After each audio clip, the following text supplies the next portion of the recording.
Preparado? Vamos lá, então? Nós vamos conversar nesse nosso encontro sobre a prova do Enem.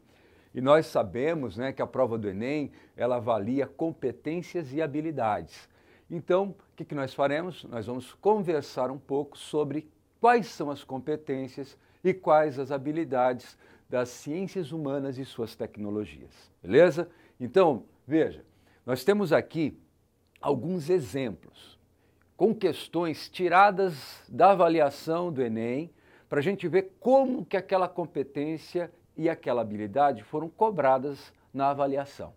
É importante por quê? Porque a gente vai pensar em possibilidades, tá certo? A partir desse exemplo, nas próximas provas, nas próximas edições do Enem. E é claro, nessa que está aí se aproximando. Beleza? Vamos lá? Então, ó, quando nós falamos de competência, aqui nós temos um exemplo de competência, a competência de área 5.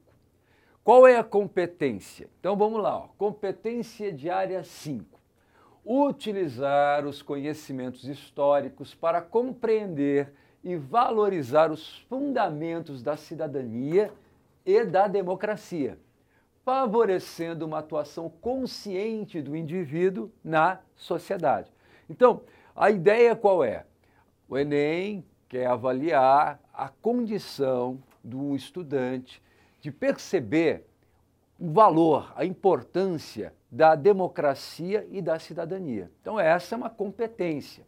Qual é a habilidade? Então, veja, dentro desse universo, que é essa competência, há uma habilidade específica, que é a relação da cidadania e da democracia para a organização da sociedade. Então, primeiro, a gente tem a competência que é valorizar, ter a consciência da importância da democracia e da cidadania, e a habilidade é a relação entre cidadania e democracia na organização social. Então, nós temos aqui, na sequência, um exemplo da edição de 2013 do Enem. Uma questão que é um texto do Montesquieu. Então, é importante a gente pensar que as questões relativas à democracia, à cidadania do nosso mundo contemporâneo, elas têm uma antecedência histórica, vamos dizer assim, um precedente no século XVIII, que é o pensamento iluminista, tá certo? Então, a nossa história, de uma certa forma, é herdeira dessa tradição iluminista. Vamos dar uma olhadinha aqui, então, no enunciado? Aqui, ó. Vamos lá? Ó, Enem, então, 2013, prova azul, questão 22. Para que não haja abuso, é preciso organizar as coisas de maneira que o poder seja contido pelo poder. Tudo estaria perdido se o mesmo homem ou o mesmo corpo dos principais, ou dos nobres, ou do povo, exercesse esses três poderes: o de fazer as leis, o de executar as resoluções públicas e o de julgar os crimes ou as divergências dos indivíduos. Olha, então vamos interpretar esse texto. A ideia é, para que não haja abuso, para que não haja um poder que vá contra a maioria, contra um grupo. Então, para que não haja esse abuso do poder, você tem que ter o quê? Uma divisão. 3 poderes: o de fazer as leis, o de executar as resoluções públicas e o de julgar as divergências dos indivíduos. Mas o texto do Montesquieu continua. Vamos lá? Vamos dar uma olhadinha aqui na sequência? Olha assim, ó. Assim, criam-se os poderes legislativo, executivo e judiciário, atuando de forma independente para a efetivação da liberdade, sendo que esta não existe se uma mesma pessoa ou um grupo exercer os referidos poderes concomitantemente. Gente, toda forma de poder que é autocrática, ela não é democrática. Ela vem de cima para baixo. E aí não existe nenhuma força que possa frear esse poder. O que Montesquieu está propondo é que haja um poder que contenha um outro poder, que contenha um outro poder. Dessa forma não haverá o quê? Abuso. E a solução encontrada por ele, no espírito das leis, é dividir o poder em três: executivo, legislativo e judiciário. Então veja, para pensar democracia, para pensar cidadania, a gente tem que pensar a questão do poder. E o Enem está colocando a questão aí. Agora, vamos para a questão em si. O que a partir desse texto, o Enem exigiu do estudante? Vamos lá? Então, próximo slide, está aqui, ó.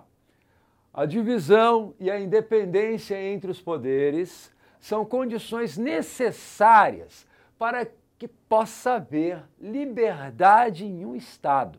Então, a questão da democracia envolve também a liberdade, cidadania envolve a liberdade. Isso pode ocorrer apenas sob um modelo político em que haja. Então veja, que modelo político é que pode haver essa liberdade, essa garantia da democracia, da possibilidade de você professar sua ideia, independente da ideia do outro, respeitando a ideia do outro, tá certo? E essa noção de liberdade tem uma relação muito próxima com a ideia de cidadania e de democracia. Então, vamos dar uma olhadinha nas alternativas? Alternativa A, modelo político em que haja exercício de tutela sobre atividades jurídicas e políticas. Moçada, tutela é um controle. Então, se há esse controle, você não tem liberdade. Então, não tem como você falar em cidadania, falar em democracia, se você é tutelado. Tutelado é quem é menor de idade. Então, a maioridade tem a ver com o quê? Com o exercício pleno da sua consciência. Então, não dá para ser alternativa A. B, consagração do poder político pela autoridade religiosa. O texto fala de autoridade religiosa? Coloca essa questão? Não. Então, a alternativa B é pouco plausível, né? Não há nada que fale sobre liberdade com autoridade religiosa. C, concentração do poder nas mãos de elites técnico-científicas. O texto está apontando que quando você tem uma concentração de poder, você tem abuso. Então, independente de quem seja, é técnico científico, não interessa. Interessa que você não pode ter uma concentração de poder. O abuso virá na sequência. Alternativa D, o estabelecimento de limites aos atores públicos e às instituições do governo. Não é razoável, né? Mas vamos dar uma olhadinha na E para excluí-la. Reunião das funções de legislar, julgar e executar nas mãos de um governante eleito. Pode ser eleito, mas ele não pode ter o poder de legislar, o poder de realizar, imprimir as resoluções públicas e de julgar, porque senão ele vai ter um poder absoluto. E a questão é acabar com esse poder absoluto, tá certo? Então nós temos como alternativa correta, qual? Vamos lá? Alternativa D. Então veja como a prova do Enem é. A ideia é valorizar certos conceitos e entender as relações a partir do quê? De uma leitura, de uma capacidade de interpretação de um texto. Beleza? Falaremos mais na sequência dessa competência e de uma outra habilidade dentro dessa competência. Tá bom? Um abraço e até daqui a pouco. Força! Coragem!